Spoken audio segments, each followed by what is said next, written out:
Seja muito bem-vindo a mais um vídeo do nosso canal. E estou começando uma nova fase aqui no canal.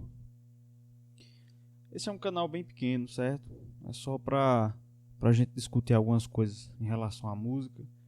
E não tenho grandes pretensões, mas eu vou começar a fazer alguns vídeos indicando algumas coisas, indicando alguns discos, alguns CDs para audição de quem quiser, certo? E aí, quem gostar de música aí, esse é um canal que eu falo mais sobre música. Tem um outro canal sobre política, estou começando ainda, sobre teologia também. Chama-se... eu esqueci agora o nome do canal. Contramundum, certo? Contramundum. E aí, quem quiser acessar esse canal também tem algumas coisas lá. Vou colocar mais coisas. E também faço parte de um site de crítica musical bem amadora também, chamado Aeroplane, certo? Está na plataforma do Wix. Então você pode colocar aí aeroplane.wix, Aeroplane Wix, pode colocar na barra de pesquisa, que vai aparecer. Tem alguns artigos, tem podcasts lá. Você também pode acompanhar algumas das opiniões. Aquele site também é sobre música, lá naquela plataforma. E nesse vídeo de hoje, quero falar um pouco aqui sobre contrabaixo, contrabaixistas, influências, coisas contrabaixistas que eu gosto. Né? O primeiro cara que eu ouvi no contrabaixo, que me chamou a atenção assim, de eu procurar saber quem era, foi o Abraham Laboriel. Eu, lá pelos idos de 2009, 2010, por aí, bastante tempo atrás, quando eu comecei a pesquisar mais a fundo sobre música e ler, eu ouvi logo falar desse camarada. Eu comprei uma revista de contrabaixo, uma edição da Cover Baixo, que tinha ele na capa, né? A matéria principal da edição foi com Abraham Laboriel.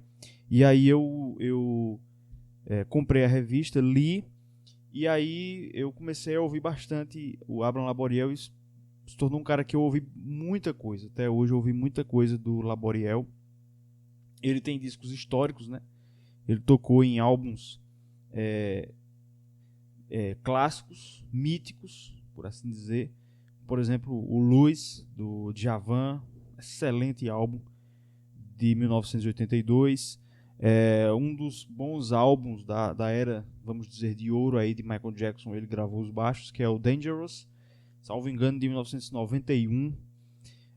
O Can't Slow Down, 1983, disco de Lionel Richie. O segundo disco do Lionel após a sua saída do The Commodores, que é um bom álbum, eu de vez em quando volto a ele, gosto do álbum. E tantos outros, tem álbuns solo também, e é um camarada com muita noção de acompanhamento, né? Coloca muito bem o contrabaixo. Não é um cara tão virtuoso, pelo menos obviamente ele sabe tocar muito, né? Tem aquela técnica dele de 3 dedos, ele simula uma espécie de técnica de violão flamenco, né? Agora me foge o nome, mas ele simula isso no contrabaixo. Ele é referência, foi um dos primeiros que apareceu, se não for o primeiro, com essa técnica, mas não aparece tanto por essas coisas, né? Gravou disco com Koinonia, gravou com Ron Kenoly, álbuns clássicos também na música gospel, por exemplo, e foi o primeiro cara assim que eu parei para ouvir bastante. Depois eu acho que foi o Duca Tambasco. Acho que foi Duca Tambasco, deve ter sido o segundo aí. Muito porque na minha adolescência eu ouvi bastante, não tanto assim, mas eu ouvi muito Oficina G3, alguns discos ali, o Humanos, o Tempo, o Acústico, principalmente esses 3 aí, e algumas coisas anteriores. Principalmente por ver versões no acústico, eu fui buscar as anteriores, mas esses discos são os principais aí que eu ouvi até hoje. E obviamente as performances do Duca saltam, né, nesses álbuns. Me chamaram bastante atenção, principalmente pela habilidade dele no uso da escala pentatônica, né? Ele é uma referência no uso de escalas pentatônicas. Ele mesmo tem entrevistas em que ele diz que, até em tom de brincadeira, é claro, ele não sabe o que faria se não fosse as escalas pentatônicas. Ele usa muito mesmo, e de uma maneira muito melódica, muito bem colocada. Eu poderia colocar ainda como outros baixistas que eu ouço bastante, que eu gosto bastante. Flia, né? Muito por influência de um primo meu chamado Raul, que me apresentou, por assim dizer, o universo de Red Hot. E Flia não tem muito o que dizer, é referência no instrumento. A maneira bastante punch de pegar no instrumento, de tocar o instrumento, as linhas, obviamente, a habilidade com slap, enfim, tudo que dá para falar sobre ele torna ele uma referência obrigatória para qualquer pessoa que goste de contrabaixo, que estude, que goste de estudar, que goste de ouvir o contrabaixo, pesquisar sobre o instrumento.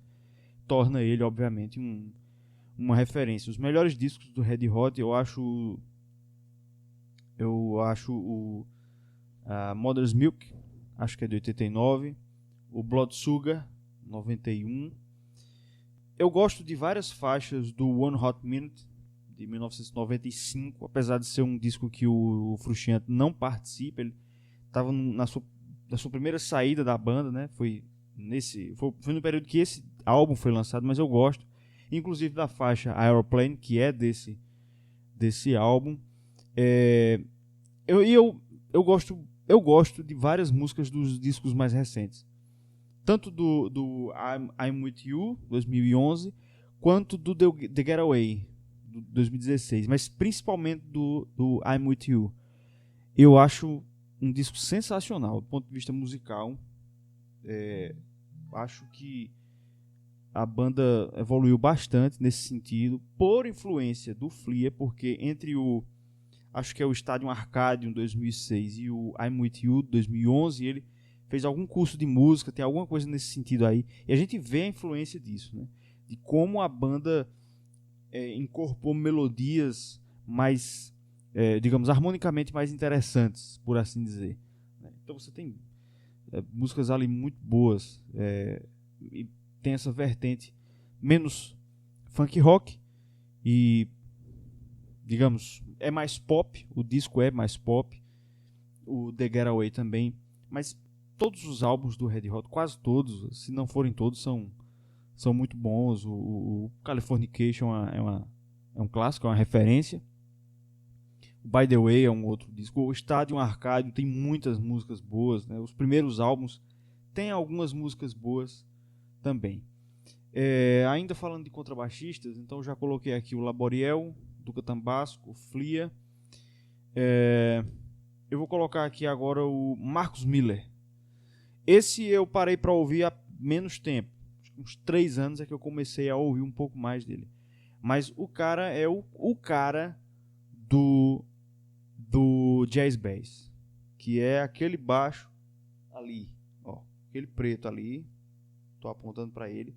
É um modelo Jazz Bass PHX, e esse tipo de contrabaixo aqui, o homem é o homem. Tanto é que ele tem um baixo signature da Fender, que é um Jazz Bass, né?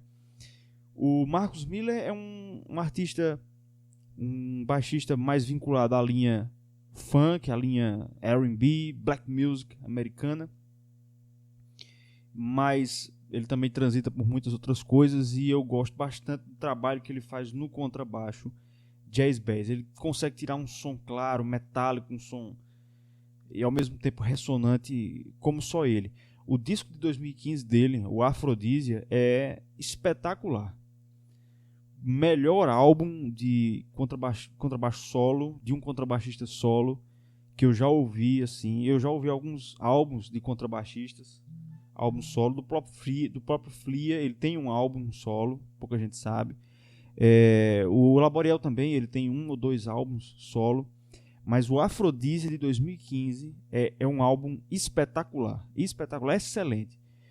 Então eu coloco aí não estou colocando aqui no ranking, mas coloco como um quarto nome aí de contrabaixistas o Marcus Miller. O celular tá tocando toda hora aqui. Deixa eu pensar aqui num quinto nome para a gente encerrar esse vídeo. Falei do Laboriel, falei do Duca Tambasco, falei do Flia, falei do Marcus Miller. E agora, pronto, agora eu vou colocar outro nome aqui. Acho que agora eu vou surpreender, certo? Bi Ribeiro. o baixista do Paralamas do Sucesso. Pouca gente poderia esperar que eu colocasse esse nome, mas eu acho que das bandas de rock brasileiro que eu ouvi até hoje, daquela geração ali dos anos 80, né? Eu acho que nenhuma banda conseguiu dar uma importância, dar um protagonismo tão grande quanto os baixos do Paralamas tem, que o Bi Ribeiro dá. Os ligados dele são muito bem feitos, né? Ele coloca um grave bastante encorpado, bem gordo. Ele consegue fazer ligados muito bons. Se você quer ter uma referência disso, tente ver aí no YouTube a versão da música Você. Na verdade é um poporri que eles fazem de Tim Maia. É aquela música Gostava Tanto de Você e Você. Vejam aí a versão ao vivo que tem, não lembro qual álbum, não lembro se foi um show, se foi um álbum, do Paralamas de Sucesso, e vejam o contrabaixo, né? Vejam a maneira como ele coloca. De outras tantas músicas, o Beco tem uma grande linha de contrabaixo. Eu tenho um disco do Paralamas chamado Bora Bora, acho que é de 86, que eu acho espetacular. Acho um disco muito bom, porque é um disco quente, é um disco com swing, mas ao mesmo tempo mantém a essência do rock and roll. Tem algumas do rock brasileiro, né? Tem algumas canções mais intimistas nesse álbum também, mas então eu vou colocar aqui como um tom de surpresa Bi Ribeiro. Não são os únicos contrabaixistas que eu poderia indicar, que eu poderia citar aqui, mas eu coloco 5 contrabaixistas que eu gosto de ouvir, que quando eu vejo assim que ele gravou ali, eu dou uma olhada com mais atenção. Valeu? Depois eu posto mais vídeos aí apresentando alguns discos que eu tenho aqui, alguns álbuns, e dando algumas indicações. Até a próxima.